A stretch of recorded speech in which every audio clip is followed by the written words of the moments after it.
역대 대통령 중에 취임 당일날 이렇게 많은 행정명령을 쏟아낸 사람은 없었습니다. 역시 한번 해봤기 때문에 익숙해서일까요? 안녕하세요 여러분, 김주인입니다. 트럼프 대통령 드디어 취임을 했죠. 그리고 취임한 당일날 행정명령 사인만 무려 26개를 했습니다. 이전 대통령이었던 바이든 대통령이 취임 당일날 9개 사인을 하면서 우와 진짜 많이 했다 그랬었거든요. 그래서 역시 한번 해봤기 때문에 익숙해서 그런가 라는 생각도 들기도 하고, 그리고 취임한 당일부터 내가 하려는 것이 무엇이다 라고 똑똑하게 보여주려는 그런 의도로도 읽히죠. 그런데 이번에 사인한 행정명령 중에는 이거는 법적인 분쟁이 좀 있을 수 있다라는 것들도 있습니다. 그래서 오늘은 트럼프 대통령의 행정명령에 대해서 이야기를 해보려고 합니다. 먼저 그러기 전에 이 미국의 법체계에 대해서 조금만 설명을 드려야 될 것 같아요. 미국의 법체계에서 가장 위쪽에 있는 최상위법은 헌법입니다.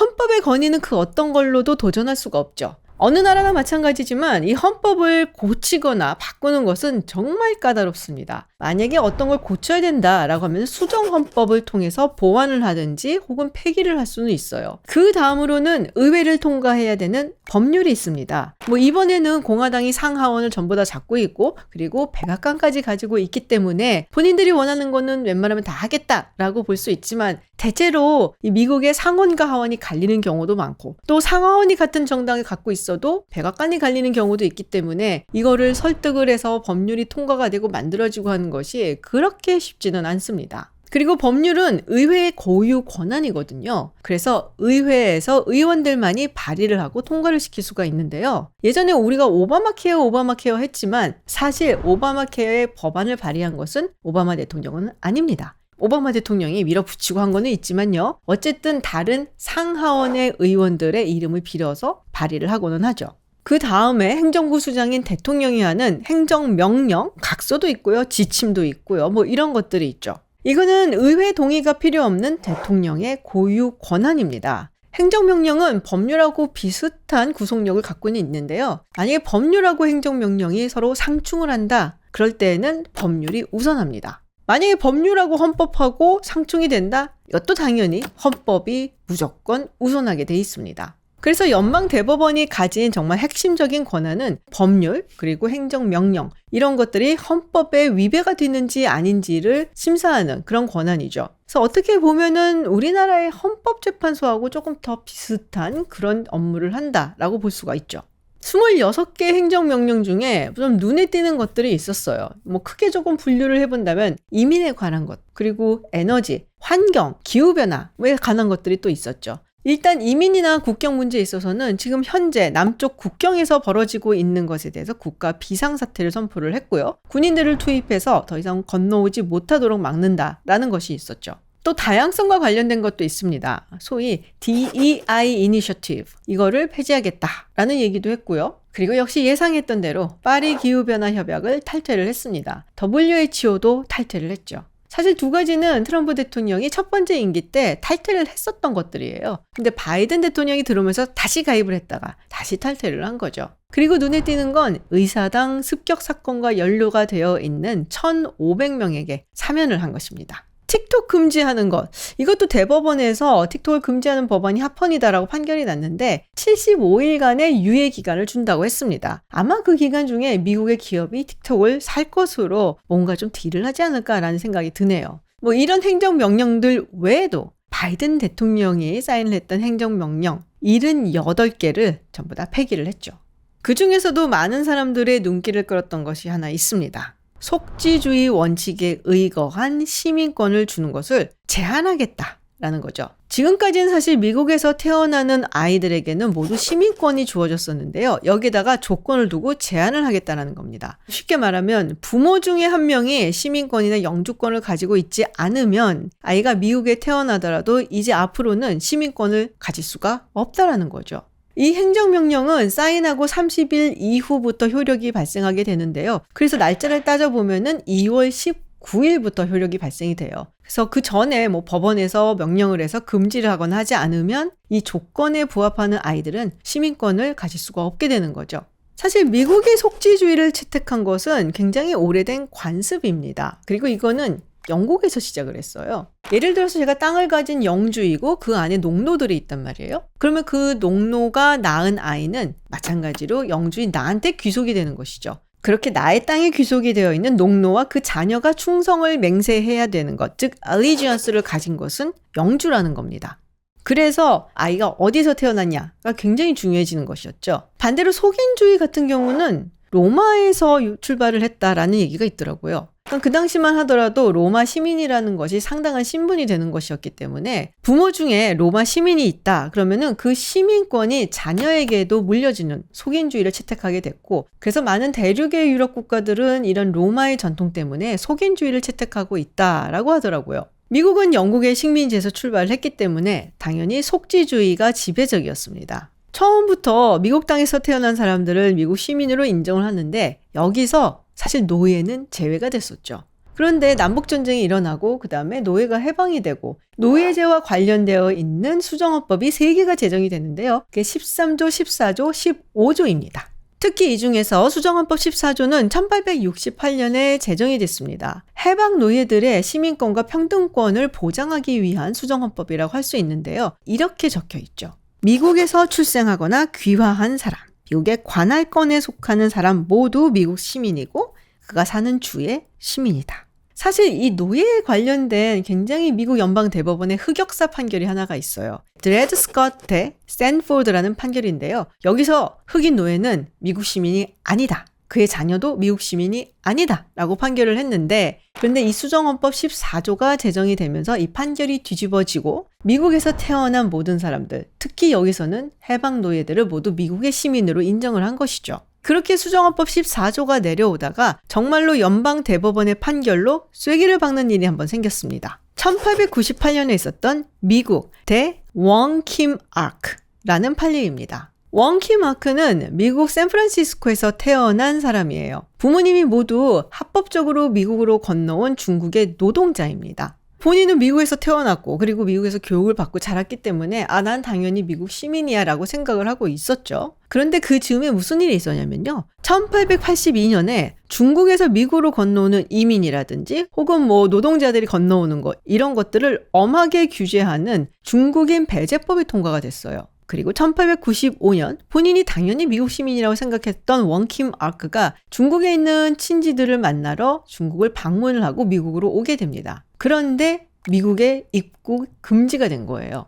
원킴 아크는 수정헌법 14조를 봐라. 나는 미국에서 태어났고 그래서 당연히 미국 사람이다 라고 주장을 했고, 미국 정부에서는 원킴 아크의 부모가 중국인이기 때문에 원킴 아크도 미국 사람이 아니다 라고 주장을 했었죠. 판결은 원킴 아크의 승소였습니다. 이것이 수정헌법 14조를 둘러싸고 미국에서 태어난 아이들한테 무조건 시민권을 주는데 쐐기를 박은 판결이라고 할 수 있는데요. 여기서 굉장히 중요하게 여겨졌던 부분이 뭐냐? 바로 관할권입니다. 수정헌법 14조에 이런 부분이 있거든요. Subject to the jurisdiction thereof. 관할권에 속한 사람이라는 건데요. 이 당시 판결에서 연방대법원은 관할권에 속해 있는 사람이 미국 법에 적용을 받는 사람이다 라고 해석을 한 거예요. 근데 사실 우리가 미국에 가게 되면은 모두가 미국의 법에 적용을 받잖아요. 하다못해 신호등을 보고서는 건너는 것도 그렇고 그곳에 가면 그곳의 법을 지키게 돼 있고 그 법이 우리한테 적용이 되죠. 그렇기 때문에 내가 누구든 간에 여기서 아이를 낳게 되면 그 아이는 무조건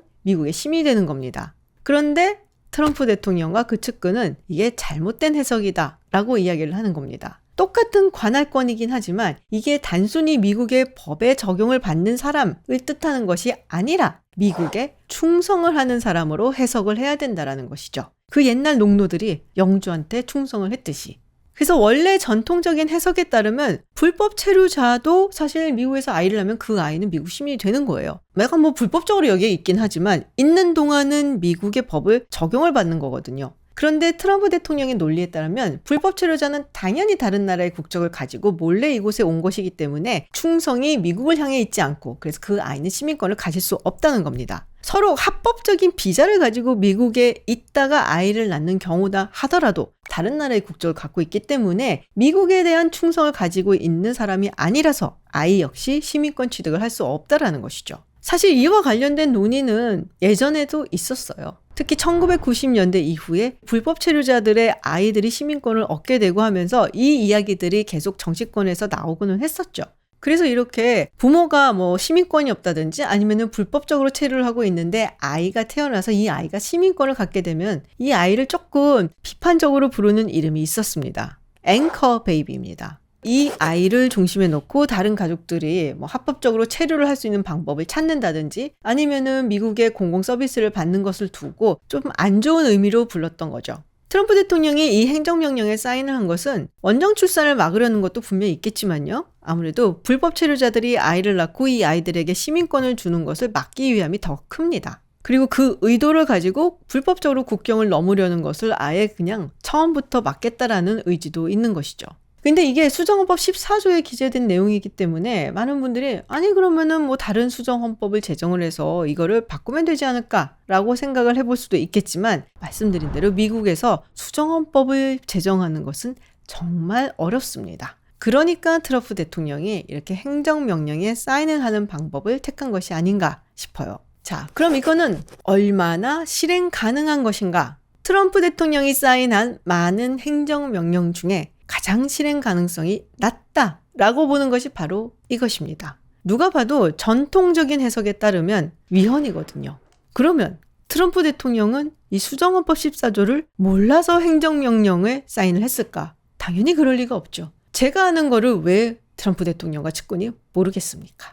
그리고 이미 굉장히 많은 주들의 법무장관들이 이 부분을 두고 연방지방법원에 소를 제기를 했습니다. 그리고 이미 워싱턴주의 연방지방법원 판사가 이 명령을 14일 동안 멈춰달라라고 한 것을 승인을 했어요. 이후로 계속 이제 소송이 진행될 것으로 보이는데요. 아마도 트럼프 대통령도 이게 결국에는 연방대법원까지 갈 것이다 라고 생각을 하고 있을 겁니다. 그리고 연방대법원까지 가면서 시간이 많이 걸려서 이게 뭐 한 수년은 걸리지 않을까라고들 얘기를 하는데요. 근데 지금 연방대법원 판사, 이 뭐 정치 성향을 좀 따져보자라고 한다면은 6대3으로 보수 성향이 훨씬 더 우위에 있죠. 그럼에도 불구하고 많은 헌법학자들이 예전에 낙태 판결을 뒤집었던 것처럼 쉽게 예측하기가 어렵다라고 이야기하기도 합니다. 그런데 여기서 한 가지 변수로 작용할 수도 있다라고 나오는 얘기가 있어요. 진보 성향의 판사 중 한 명인 소토마요로 판사가 몸이 좀 아픕니다. 그래서 사실 작년부터 그래도 바이든 대통령이 임기 중일 때 좀 물러나시고 그리고 그 자리에 진보 성향의 대법관을 임명할 수 있도록 하는 게 어떠냐라는 얘기가 솔솔 흘러나왔습니다. 2020년 가을에 돌아가신 진보 성향의 판사 루스 베이더 긴스버그 다들 기억하시나요? 오랫동안 몸이 아팠었거든요. 그래서 오바마 대통령이 이제 그만 쉬시는 게 어떨까요? 라고 권유를 하기도 했습니다. 그래도 자신이 대통령일 동안에 진보 성향 판사 자리 하나를 좀 지키고 싶었었던 거죠. 근데 단호하게 싫다 하고 하필이면 트럼프 대통령의 임기 말에 돌아가셨어요. 물론 돌아가셨을 때는 굉장히 많은 사람들이 애도를 표하고 했었는데 시간이 지나면서 점점 지금 연방대법원 판사 구성을 보니까 그때 내려가시는 게 맞지 않았나? 라는 약간의 원망도 들렸었거든요. 비슷한 일이 벌어질 수도 있다라는 것이죠. 정말로 만약에 소토마요로 판사가 더 이상 그 업무를 수행할 수 없다라고 판단이 되고 이 자리가 비게 되고 그게 하필 트럼프 대통령 임기 중에 일어나게 된다면 트럼프 대통령과 정말 똑같은 생각을 하는 사람을 연방대법원 판사로 지명을 하겠죠. 그렇게 되면 7대2라는 정말 보수 초우위의 상황이 벌어지고 그러면 사실 알 수가 없게 되는 거죠. 한 가지 흥미로운 거는 제가 요번에 이거를 조금 뒤져보고 공부를 하면서 알게 된 게 하나 있어요. 미국에서 아이를 낳더라도 외교관의 자녀들은 미국 시민권을 취득할 수가 없다고 합니다. 이건 옛날부터 그래왔다고 하는데요. 이 사람들은 미국의 법적 관할권에 들어가지 않거든요. 제 채널을 구독하시는 분들 중에 외교부에서 일하는 분들도 꽤 계시다고 들었거든요. 혹시라도 계시면은 확인해 주시기 바랍니다.